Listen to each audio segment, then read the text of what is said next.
합격생 영철이 형의 공무원 수험 방송국 2025년 소방공무원 시험 얼마 전에 3월 29일 치러졌었고요. 시험 관련해서 좀 이런저런 드린 말씀이 있고 해서 이번 영상을 준비를 했습니다. 말도 많고 좀 탈도 많았던 시험인데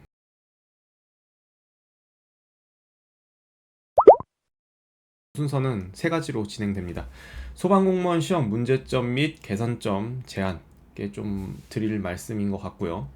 그 다음에 두 번째, 소방공무원 시험을 준비하시는 분들, 어떻게 해야 합격을 할지, 이번 시험 끝나고 저도 한번 수험 가이드를 드리고, 제가 상담하거나 컨설팅하거나, 관리반 운영하면서 소방공무원 시험 만약에 내년 준비하신다면 어떤 점을 좀 더 해야 될지 이 부분 대해서 두 번째 순서로 말씀드리고요. 마지막 다른 시험 준비하시는 분들, 지금 당장 이번 주 토요일이 국가직 구급 시험이고 경찰 혹은 계리직, 여러 객관식 성인고시를 준비하시는 분들 제 채널 많이 보실 텐데 이번 소방 시험 보고 좀 놀라시는 분들도 계실 것 같아서 마지막으로 간략하게 말씀드리겠습니다. 어쨌든 소방 공무원 시험을 치르신 2025년 시험 치르신 분들 대상 영상이기 때문에 1번, 2번 중점적으로 말씀을 드려볼게요. 2018년부터 문제가 공개가 됐어요. 그 전까지는 비공개였는데 2018년부터 소방청에서 문제를 공개를 했고요. 2019년 선택 과목이 있었죠. 뭐 사회과학, 수학 이렇게 있었는데 요때 소방관계법규 시험이 복수 정답으로 인정된 문제가 하나 있었습니다. 이때 오류가 있었고 두 번째 3년 뒤인 2022년도에도 소방학개론에서 정답 없음 처리가 된 문제가 있었습니다. 다음에 2024년 불과 작년입니다. 이때도 소방학개론에서 모두 정답 처리가 되는 그런 문제가 있었습니다. 한론 문제죠. 저도 작년에 이 문제 봤는데 여러분들 이게 시험 범위가 해당이 안 되는데 출제가 돼서 결국에는 모두 정답 처리를 했습니다. 지금 2019년, 22년, 24년 과목이 많지도 않죠. 보시면은 이제 세 과목이에요. 문제 수가 많지가 않은데도 계속 이렇게 출제 오류가 있고요. 그리고 올해 또 행정법 문제, 요거는 아마 전원 정답으로 처리가 돼야지 맞는 문제입니다. 답이 없어요. 답이 4번이라고 이게 소방청에서는 발표를 했지만 아마 이의제기 거쳐서 요거는 전원 정답 처리가 돼야 될 거고, 그런데 이렇게 2019년, 22년, 24년, 25년에도 이렇게 계속 출제 오류가 된다면은 이 부분 대해서는 관련 기관에서 이건 조금 다시 한번 고민을 해보셨으면 좋겠습니다. 그래서 좀 생각을 해본 게 우정사업본부, 계리직구급을 선발하는 우정사업본부에서는 이런 교환을 아예 제공을 합니다. 이 교환 안에서만 내고요. 우편 일반, 예금 일반, 보험 일반 이 세 과목은 우정사업본부 자체에서 교환을 제작을 해서 이런 파일을 제공합니다. 그래서 소방학 출제 범위라든가 관계법규 출제하는 데 있어서 차라리 교환을 이렇게 제공을 해주시면은 좀 낫지 않을까 이 생각도 들어보고요. 그다음에 학원 강의나 교재에는 이제 방향성을 고민 중이신 것 같습니다. 이제 특히 소방학이나 소방관계법규 관련해서 제가 뭐 유명한 선생님들, 백소나 심승아, 정태성 선생님 이렇게 해설 강의도 좀 이번에 참고를 해보고 했는데 아마 고민이 좀 많으실 것 같아요. 이 범위를 좀 늘려야 되나. 근데 이게 세 과목으로 개편된 뒤에 그리고 25문제씩 75문제로 이 선발하는 그런 채용 제도에서는 공부 범위를 조금 더 가져갈 수 있지 않을까 그렇게도 생각이 들고요. 선생님들께서 방향성을 당분간 고민을 하고 발표를 하실 것 같습니다. 그래서 특히 기관 같은 경우에 조금 제가 말씀을 드려봤습니다. 소방청에서 어떻게 될지 좀 말씀을 좀 드려보고요. 그 다음에 이제 소방준비생 분들께 좀 말씀을 드려볼게요. 지금 시험 끝난 지 며칠 지난 시점이고 아마 필기 합격권에서 좀 가까우신 분들은 지금 고민하시면서 체력 준비하고 면접 준비하실 텐데 몸 다치지 않게 최종 합격까지 체력 준비랑 면접 준비 잘 하시면 좋을 것 같고요. 그 다음에 내년 시험 준비하시는 분들, 26년 시험을 준비하시는 분들께 저는 좀 중점적으로 조언을 드려보면 일단 올해 시험 같은 경우에 남자 소방 지역별로 조금 차이가 있어요. 뭐 낮은 곳은 240점대도 붙을 수 있을 것 같고 그다음에 높은 지역은 250점대 초반 이렇게도 형성이 될 것 같은데 소방학개론 80점, 뭐 관계법규 76점, 그 다음에 행정법 총론이 뭐 92에서 96점 이 정도 맞아야 합격을 할 것 같습니다. 그러면 나는 이 합격 점수를 막기 위해 어떤 걸 더 해야 될지 제가 조금 조언을 드려볼게요. 3번 문제에서 1번, 2번, 4번은 지우셨을 거라 판단이 됩니다. 지우셨어야 되고 이 3번 보기가 3번 지문이 무엇일까 이렇게 생각하실 수 있는데 이럴 때는 1번, 2번, 4번이 확실히 답이 아니기 때문에 3번을 골라내셔야 됩니다. 이런 식으로 풀어내야 되는 문제들이 좀 있었고요. 이런 거에서 내가 답을 못 찾았던 문제가 뭐 하나 혹은 두 개, 그 출제 오류 있었던 2번 문제 빼고요. 그랬다면은 하나 틀렸으면 96점, 두 개 틀렸으면 92점. 요 정도를 맞으셔야 이제 합격을 할 수 있는 건데, 이런 연습이 좀 덜 됐거나 아니면은 앞에 과목에서 너무 어려웠죠. 소방학개론, 관계법규. 그 다음에 2번 문제까지 출제 오류가 있으면은 시험장에서 내가 배운 게 맞나? 이게 무슨 문제들이지?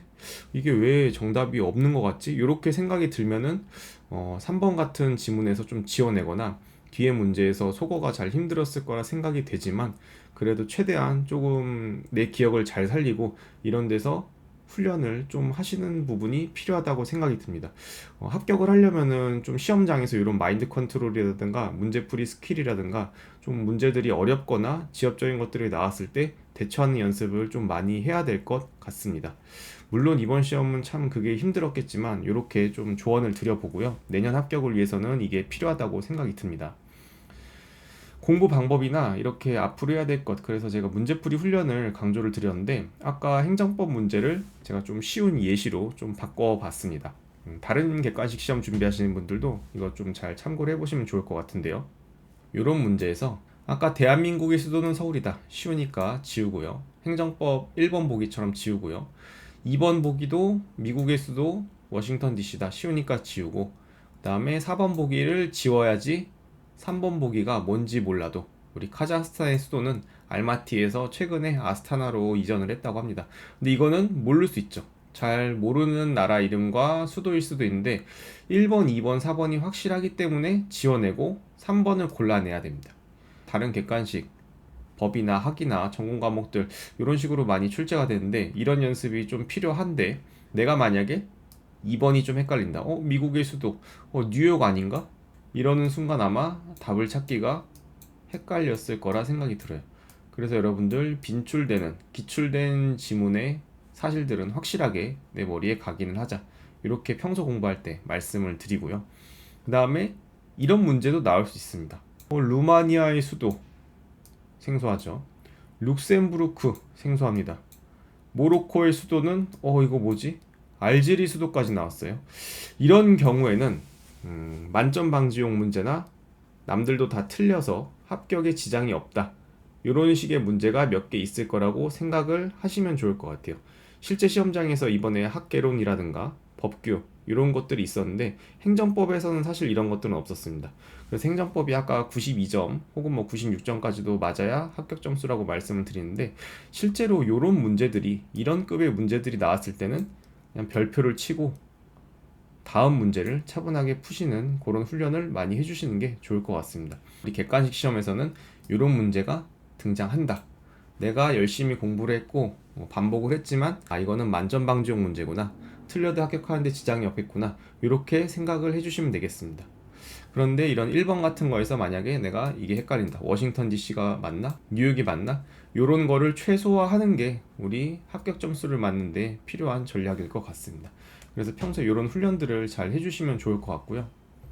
과목당 하나 정도는 이번 시험처럼 좀 어려운 과목들이 좀 껴서 만점 방지용 문제가 나왔을 때 어떻게 별표치고 나머지 것들 내 지식에서 잘 맞추는지, 그런 연습을 이런 전과목 모의고사 세 과목 75분 제고하는 것, 그런 것들을 하면서 조금 더 훈련을 해보면은 최대한 내가 합격 점수를 받을 수 있도록 그렇게 훈련을 해서 가면은 좋을 거라고 생각이 듭니다.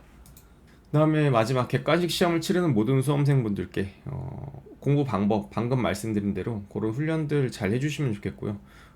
출제 오류가 있을 수 있습니다. 있을 수 있는데 참 이게 시험장에서 그런 변수를 내가 발견하기는 정말 힘들겠죠. 아까 그런 만점 방지용 문제라든가 뭔가 이상한 문제가 있을 때는 우리가 별표를 치고 넘어가고, 내가 여태까지 공부했던 지식들을 믿고 시험장에서 하나하나 풀어 나가시면 좋겠습니다. 만점 방지용 문제가 뭐 하나 두 개가 아니고 막 5개씩 나오는 이런 시험에서 내가 과연 이 시험을 합격을 할 수 있을까? 나는 2년 3년 이렇게 준비를 했는데 나의 노력이 참 이게 허무하네, 이렇게 생각이 들 수 있다고 생각이 들어요. 참 그 부분에 대해서 저도 이번 영상을 통해서 출제 기간에서 아까 제가 제안 드린 부분이라든가 좀 고쳐야 될 부분이 조금 개선이 되면은 좋을 거라 생각이 들고요. 소방 시험 치르신 분들 그래서 정말 이번 시험 고생 많으셨고 이 다른 진로를 찾아가시는 분들도 본인이 원하는 것 잘 이뤄내시고 그분들의 미래도 제가 좀 응원을 하고요. 26년 소방 시험을 준비하시는 분들도 방금 제가 말씀드린 그 부분에서 훈련을 조금 더 하시고 내년 시험을 어떻게 준비할 것인가 차분차분히 계획을 세워 나가 봤으면 좋겠습니다. 지금 시험 끝난 지 아마 얼마 안 돼서 많이 혼란스럽고 쉬어도 쉬는 게 아닐 거라고 생각이 듭니다. 잘 회복을 하시고 저도 그분들 잘 되시기를 바라는 마음에 이런 영상을 좀 만들어 봤습니다. 소방관을 꿈꾸는 그런 젊은 친구들이 소방 시험 준비하는 데 있어서 조금 더 매끄럽게 출제 오류라든가 아니면 공부하는 데 있어서 허탈하지 않도록 그런 방향을 좀 소방청에서도 잘 마련을 해주시면 좋겠습니다. 이번 영상 이걸로 마치겠습니다. 감사합니다.